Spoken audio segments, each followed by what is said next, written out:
Welcome to the kingdom. I'm Chris, and this is Good Enough Gaming.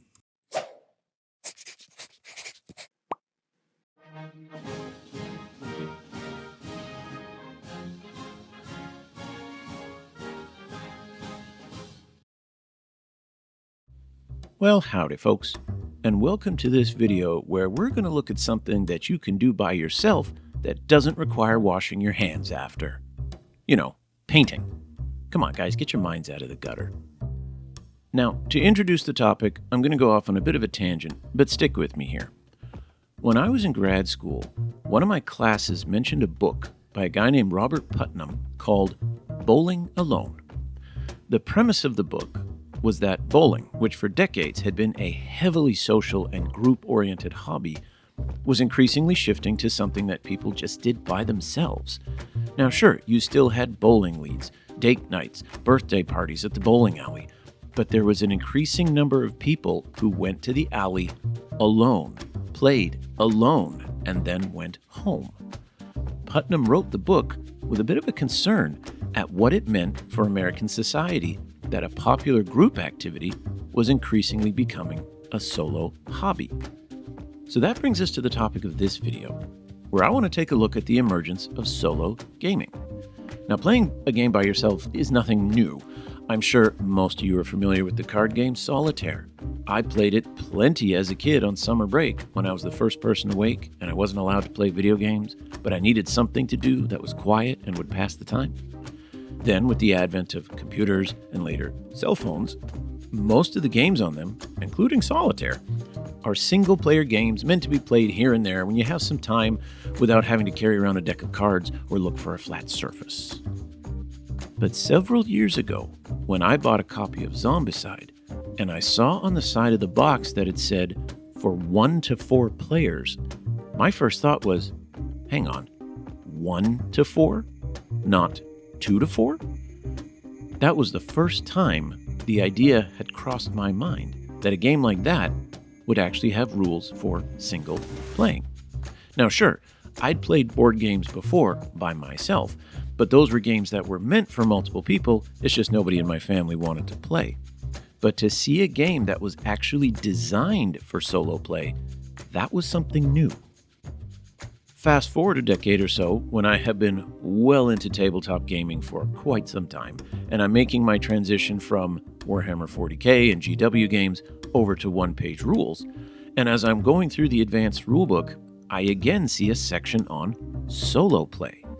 And this isn't for a board game, this is a tabletop miniatures game. It's one thing to purchase a board game with all the pieces included and learn to play it solo.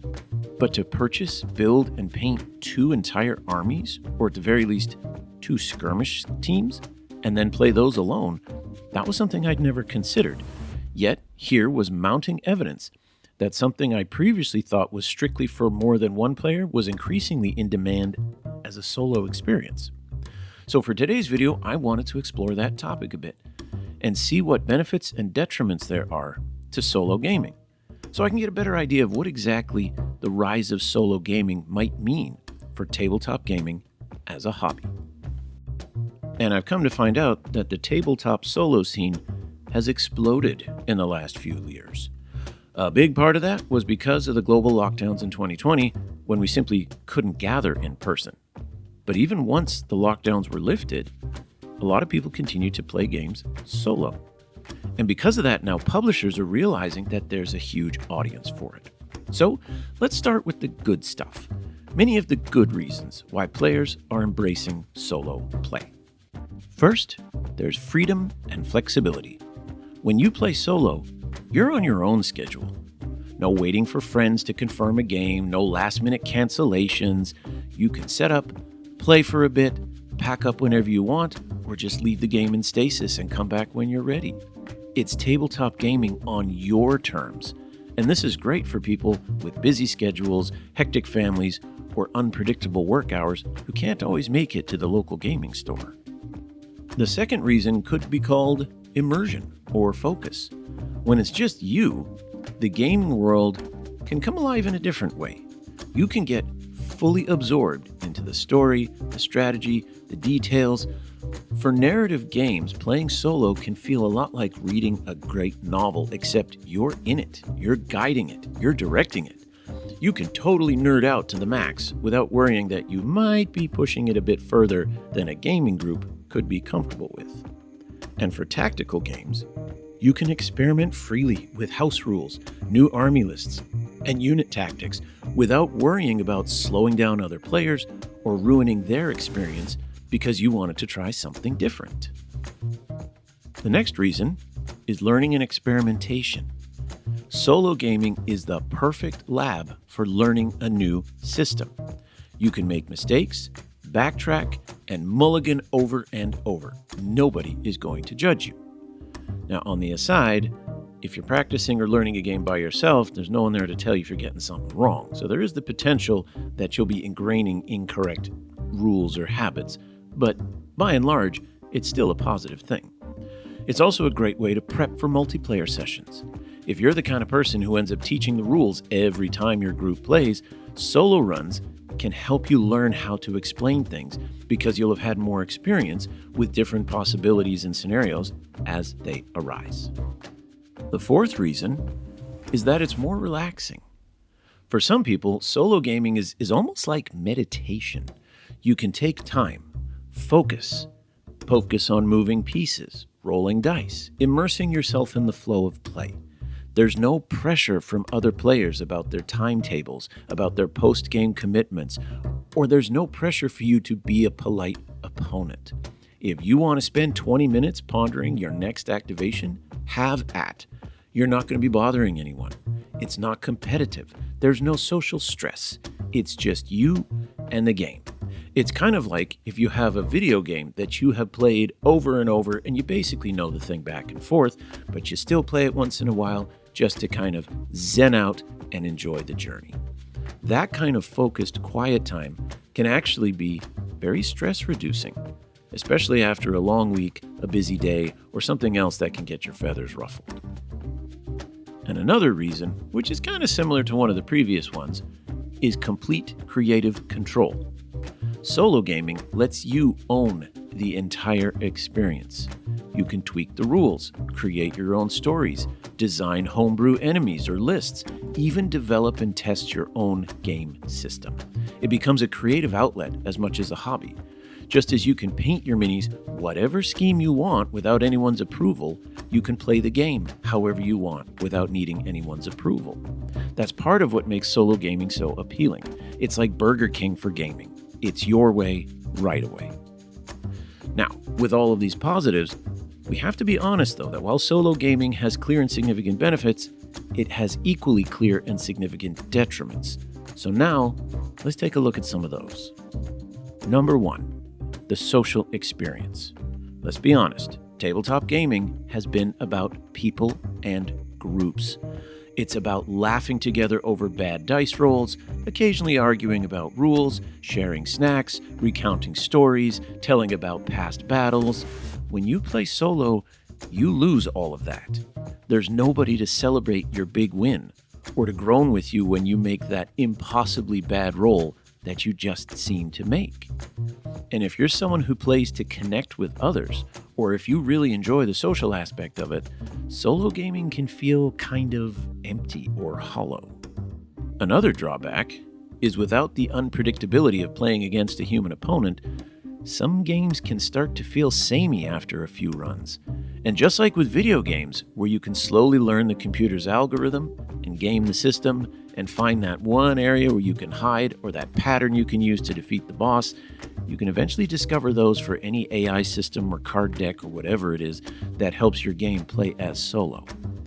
They can be helpful in making the experience new and random, but they can never fully replace a live opponent's creativity or spontaneity. There's also no possibility of big surprises. You always know what you are going to do because, well, you are you. But even an opponent can surprise you because gamers are sometimes like hobbits. You can learn all that there is to know about their ways in a month, and yet after 100 years, they can still surprise you. And on top of that, many games don't even have a solo mode, at least not a dedicated one. So you have to literally play the game as a two-player game against yourself, which isn't going to be as deep, balanced, or dedicated as a solo set of rules specifically made up for that game. It's more of like an afterthought, and it's like what I had to do as a kid when none of my brothers wanted to play a game, but I really wanted to. Another detriment to solo gaming is it can actually sap momentum and motivation. Group games can provide a great incentive to complete projects and work through that pile of shame. If someone else is counting on you to get this big narrative game going, or to do this particular battle that you've been talking about for weeks, you now have a responsibility to someone else, and so there's a motivation to get your stuff built and painted. But if it's just you, I'm sure you'll understand why you just couldn't get to painting it this week, or the week after, or the week after that. Without the social push of scheduled games, dedicated game nights, or other players, solo players can sometimes lose momentum. And once a game or a painting project sits half-finished on your table for a few days, it can very quickly turn to sitting there for a few weeks, months, or eventually you just pack it up without ever finishing it. There's also the drawback of the busy stuff. That is, setup. Putting together a tabletop game, laying out the mat, setting up the terrain, deciding what's going to be difficult terrain, what's going to provide cover, what mission are we playing. All of those rules, if you do that solo, that setup is all on you. Now, in some cases, that's not going to be a big problem. You will be able to agree with yourself fairly easily. At least I hope you would. But anyone who has ever set up a table by themselves or taken down a table by themselves knows that that can take time. There's no one else to share the load with, no one to chat with during cleanup or setup. And if you only have an hour to play, the thought of having to take half of that just to set up and take down can feel like a lot of work just for a little playtime. And this last one is a serious one, and it's kind of concerning. For some people, solo gaming becomes a substitute for social connection rather than a supplement for it. So if you find yourself retreating from gaming groups, friends in general, spending more and more time just playing solo games, that's something you may want to pay attention to.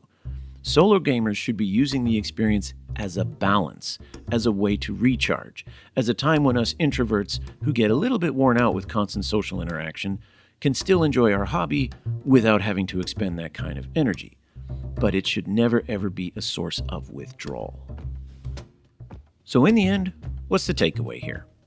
Solo tabletop gaming can be amazing. It can be a mix of relaxation, creativity, and challenge. But it works best when it's part of a balanced hobby life. Play solo to explore, to learn, and unwind. But also make time for those group sessions that remind you why tabletop gaming is social at its core. If you can strike that balance, you'll be getting the best of both worlds. So what about you guys? What percentage of gaming do you do solo versus gaming in groups? Which one do you prefer the most and why? And how does digital gaming and things like Tabletop Simulator come into the mix here? Let me know down in the comments. And until next time, keep your dice on the table.